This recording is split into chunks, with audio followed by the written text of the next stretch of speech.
আসসালামু আলাইকুম।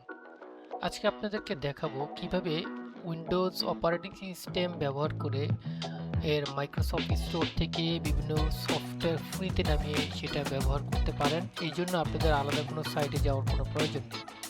আপনারা স্ক্রিনে দেখতে পারতেছেন আমি মাইক্রোসফট স্টোর এখানে ওপেন করেছি।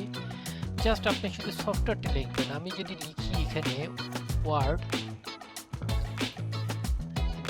দেখেন আমি এখানে ওয়ার্ড লিখলাম আর ইনস্টল করলে আমার এটা ইনস্টল হয়ে যাবে। আমি এখানে ওয়ার্ড না লিখে যদি আমি এখানে রেকর্ডার দেখি,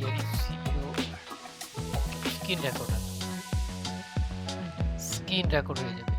এখানে ইনস্টল করলে ইনস্টল হয়ে যাবে। আমি এখানে একটা ব্রাউজারে যাই, আমি মজিলা লিখলাম যে মজিলা ফায়ারফক্স, ইনস্টল হয়ে যাবে।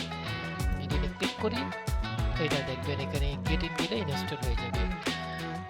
আমি একটা ফিল্মোরা যাই, ওয়ান্ডারশেয়ার ফিল্মোরা, ওয়ান্ডারশেয়ার ফিল্মোরা, এই যে ফিল্মোরাতে গেলে এটা ইনস্টল হয়ে যাবে। ইনস্টল করে ইনস্টল হয়ে যাবে। আমি এখানে ক্যাপকাটে যাই, এখানে ক্যাপকাটে ইনস্টল হয়ে যাবে।